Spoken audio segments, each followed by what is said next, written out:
its operations around its standards, and yet church after church after church allows their children to be poured into it, into these operations that are no way, shape, or form built on Christian just war standards, and then not taught what Christian just war standards before going in there, and the kids are just eaten up like hamburgers. And they go with the blessing of the priest or the minister or the pastor or whatever the case may be, bishops. It's purely an idea. On what level is it an idea? Like a giant purple people eater. There is nothing. This is what first week of law school. First week of law school, they'll tell you. There is nothing that can't be logically argued. Nothing. Zero. However, what you go to court for is to see if the facts match the argument. And people begin to see rather quickly whether fine, you can make a case, this, that, the other, but people begin to see rather quickly as presented, the facts are presented, boy, does that match what this guy's saying or doesn't it?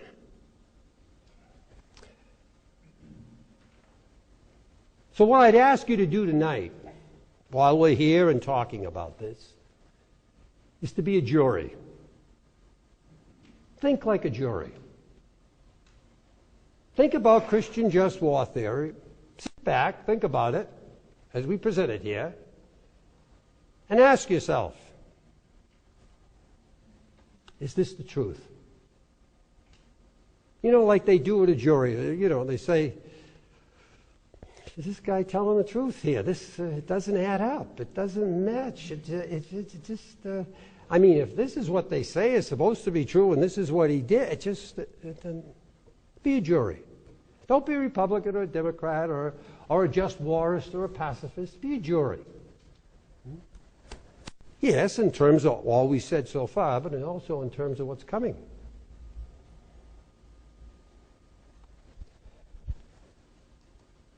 And then, of course, we can finally say that in general terms, the way the word theory is thrown out there is, as is hypothesis, it's just mere conjecture. That's what it means. Mere conjecture. Maybe it's right, maybe it's wrong. Maybe there's 1 billion stars in the galaxy. Maybe there's 100 billion. But conjecture. I think there's 100 billion. Conjecture. No basis. Just loose basis and facts. Well, there's stars up there. I can see a lot of them. And so maybe it's 1 billion or conjecture. At its very best, it's conjecture.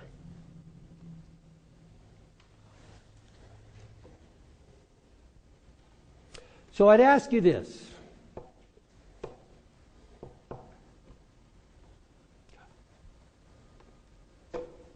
Galileo comes around and he says,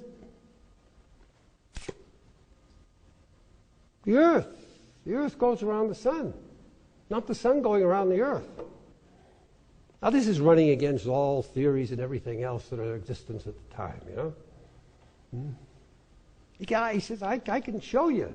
I can show you. The earth goes around the sun, not the sun around the earth. And so one can have a feel, a real compassionate feel for the cardinals and so forth of the Inquisition who didn't believe him. Because their whole nurturing all their lives was the other way. You don't walk away from your nurturing just because you become a bishop or a cardinal. This is your life. This is what you are. So it's understandable why they'd grasp onto this and hang on to it. It's a little less understandable. It raises serious issues of culpability and so forth at the point that when Galileo said, just look through this telescope and I will show you that the earth has to go around the sun, not the other way around, and not one of them would look. Now that raises a question that's different. They would not look. But it's understandable. This is not just their personal nurturing. This is the nurturing of the whole world that they know, their whole sense of meaning, their whole sense of truth. Well, other people began to think about it and talk about it, and so we have to ask this question. How much time needs to pass before a theory that says that the sun rises in the west ceases to be regarded as a theory or even as a hypothesis and becomes self-evidently a fantasy? How many times over and over and over and over and over again does a theory have to prove itself wrong before you just say, this is a theory of nothing, this is make-believe, this is fantasy? But I've been brought up in it. I got to hang on to it.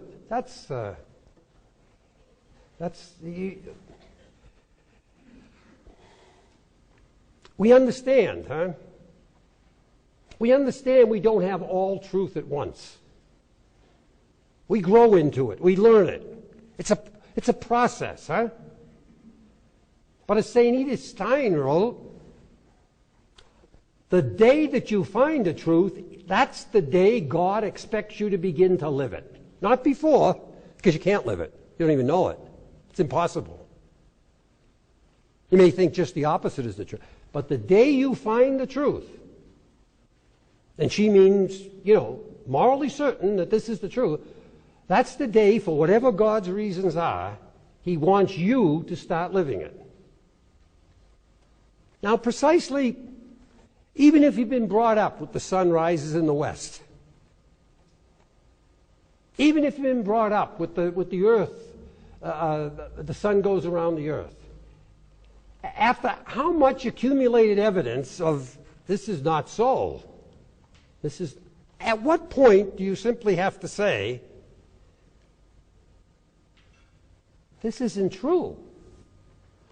It is not true.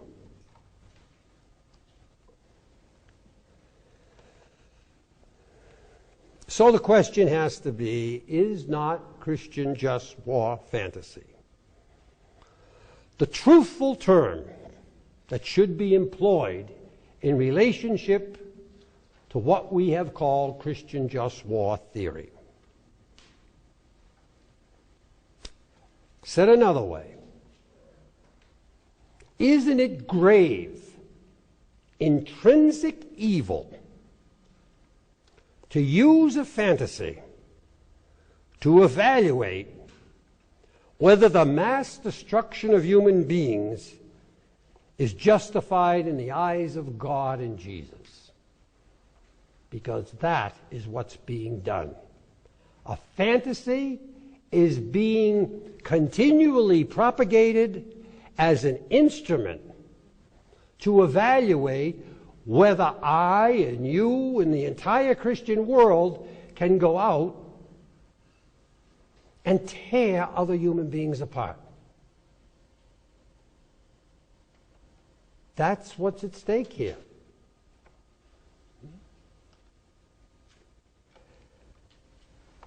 And so, let's look specifically at the issue. The issue is this.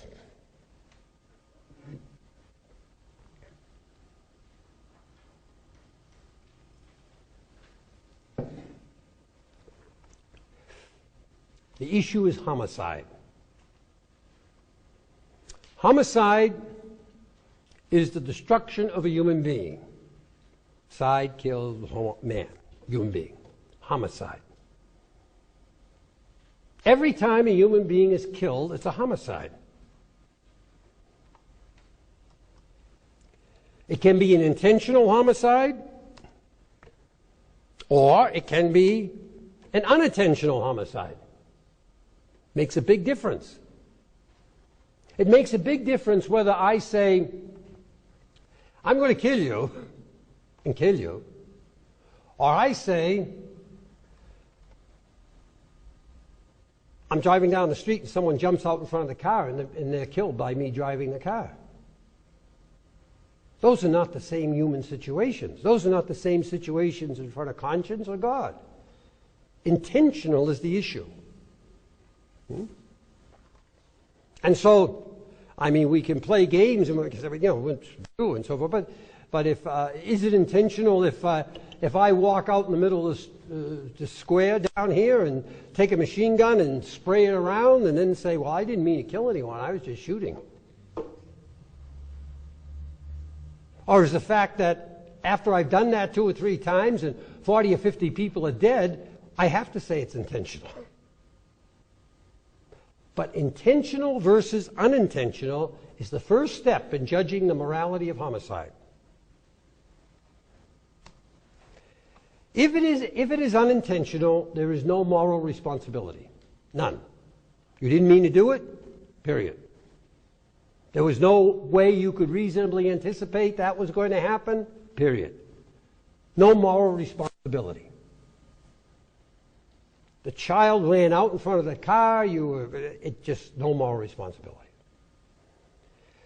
So, it is only in the intentional side of homicide that the issue comes up whether it is justified or unjustified. That's where it comes up. In intentional homicide, whether it's justified or unjustified. How would it be justified becomes the next question. How do you justify intentionally killing people? Well, you justify it one way is by reason. Say natural law. Unjust or just war theories. Unjust or just capital punishment theories. Unjust or just abortion theories. You justify it by the use of reason. Or you can justify it by revelation. God said to do it. That's the Crusades. And by the way, of all the human activities that you can find in the Old Testament, the one that is mentioned most is not sex, it's not beauty, it's not awe, it's not trust, it's violence. There are over 1,600 acts of violence in the Old Testament. God in the Old Testament orders people to kill people on over 100 occasions, and on at least one occasion orders genocide, the total destruction of the Amalekites. Orders it, no ifs, ands, or buts. Well, that's revelation. That's justified by God ordering it. So that's the other way we justify. And so, what about unjustified? Unjustified. Intentional. Remember, once again, it's one of those things to be concerned about just by the way language is put together. We talk about the Christian just war theory. That's the shorthand.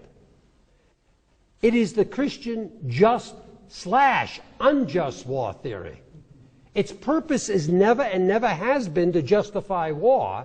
Its purpose is and has been to set the standards to determine whether you can walk away from the teachings of Jesus and justifiably do it. Whether it's just or unjust is the question, not to justify. And so, we can ask ourselves, when is a war unjustified? Once again, only intentional homicide, not unintentional. Well, unjustified homicide could be done, it's the same way. By reason, for example, natural law, just capital punishment theories, and the standards aren't met, it's unjustified. That's all there is to it, it's unjustified. For example, back in the 12th century, It was defined as an intrinsically grave evil, mortal sin on all occasions, just like abortion, to use the crossbow. You know, the one that had the trigger on it? Because it was such a lethal weapon.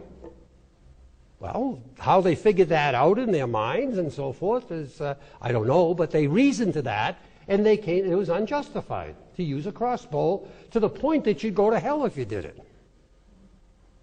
That's pretty serious reasoning on the subject. And of course, today we use instrumentalities that can kill in a few minutes more than a crossbow could have killed in a month. And we justify it by reason. Remember, you're the jury. You're the jury. Is this the truth? Okay, so it also you can unjustify a war or a killing, a homicide is unjustified by revelation. By revelation. God says not to do it. That's the other way killing is unjustified. God says not to do it. Well, that certainly doesn't pertain in the case of Moses, because God said kill. It certainly doesn't pertain in the case of Muhammad, because God said kill. It certainly doesn't pertain in the case of Vishnu, because God's killing. But how about Jesus? The Word of God. The self-revelation of God. God incarnate. The second person of the Blessed Trinity. Does he give us a revelation that all homicide, all intentional homicide, is unjustified? He sure does. He sure does. To quote what I'll quote in the weekend, and to use it in different ways, as the great biblical scholar, one of the great biblical scholars of the 20th century, John L. McKenzie, says, if we cannot know from the New Testament that Jesus rejects violence, we can know nothing of his person or message. It is the clearest of teachings. Far clearer than his rejection of adultery, far clearer than his rejection of anything else he had to say. It's the clearest of teachings. Now, Moses doesn't do that. Muhammad doesn't do that. But it is, all we're pointing out here is, revelation is a way for homicide to become unjustified, as is reason. And so we look and we see justified homicide and we see the names right there. God is the revelation. Only God is the source of revelation. Therefore we have, what about, does Jesus, does Moses, does Muhammad, does Vishnu, Joseph Smith, Mary Baker Eddy? And then there's that thing of private revelation. God told me to do it. That's there too in some of the churches. And then, of course, unjustified homicide. Yeah, God could have, Moses could have, you know. Except what? Except with everyone but Jesus on that list. Everyone but Jesus on that list. Homicide is only unjustified on some occasions. Only on some occasions. There is not a total rejection with anyone on that list but Jesus. So they do. It's not that people in other religions are screaming crazy people, kill people arbitrarily. Although the crusading mechanism can come in and that can be that. But no, that's not it. No, it's that, yeah, some killing is justified. And some is unjustified. Look at the schema, though. I'm trying to lay out a schema here. So you can clearly, the schema I'm laying out here is Catholic Theology 101. That's not taught, but it's 101. And really that any child in grammar school could learn if one had the expertise to lay it out there as a grammar school teacher or a high school teacher, that kind of level of expertise. But So let's now look at Christian or Catholic, the standards of just war theory, as it's called, all the standards of just war fantasy. What is it that justifies war? Well, we might look and we might ask also, what is it that makes war unjustified? Because it's the same question. It's just looking, can I do it or can't I do it? So in Catholic just war theory, in all Christian just war theories, these are the standards, minimal standards. Minimal standards. And by the way, just technically,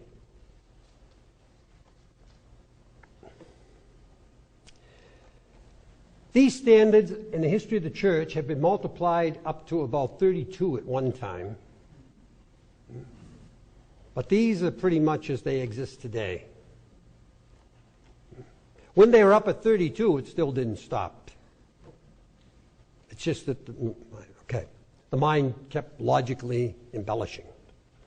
But here are the standards. First of all, in Catholic just war theory, the war, mind you, these come from Augustine, more or less. The war has to be justly instituted. Justly instituted. That is, remind you that these are rational standards. They don't come from God in the sense of the revelation of the Old Testament or New Testament or Muhammad. These are rational. They're because of the mind.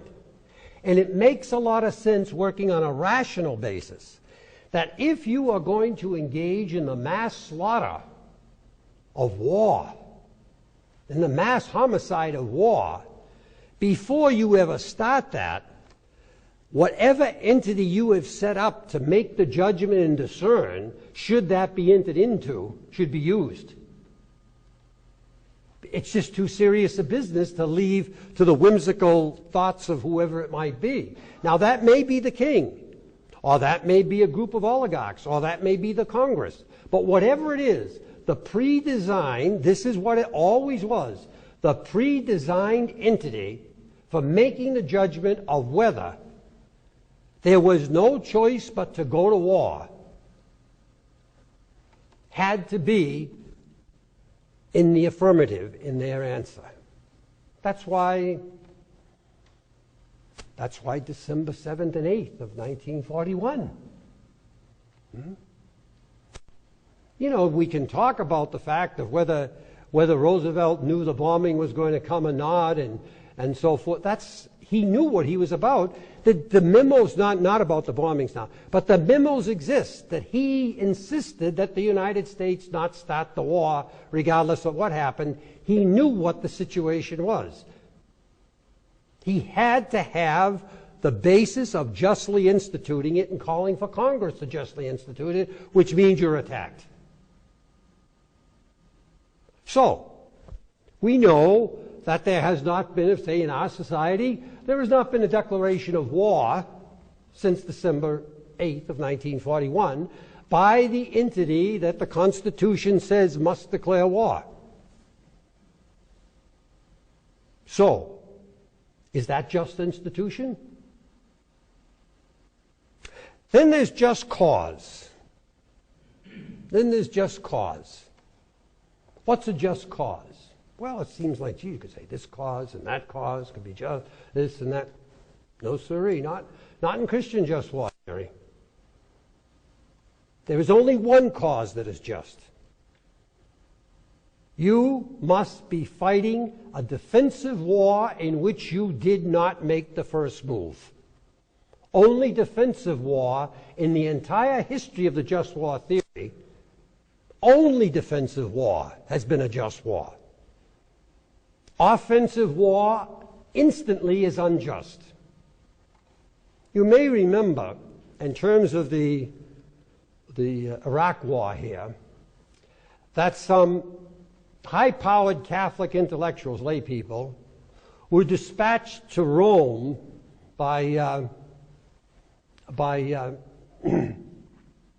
by the people in the foundations that they belong to that pay them six-figure salaries. And it was Michael Novak and George Weigel. To tell Rome that you could have preemptive war, that you could do the first strike. Now, these people represented money, they represented real power. That's the world that they live in. And normally Rome pays good attention to that. The Vatican would not let them in the door. They wouldn't even give them a place to talk when they got there. And they were explicit. There is no such thing as a just preemptive war. It doesn't exist. And of course it doesn't exist. They were trying to add something new to it, and they still are. This all started a long time ago, maybe, where are we now? In the early 70s with a Protestant theologian by the name of Paul Ramsey, who said that while it is true you can only fight defensive wars, there was no question about that, that's the theory. The theory is based on the fact that if you are not in immediate danger of being killed, someone hasn't attacked you, you don't want to go to killing as the way to resolve the problem. That's not moral. As long as someone isn't lethally attacking you, there's still options available. This is not the last option. Okay. That's the theory behind it. So Ramsey says this. Back in the 1970s.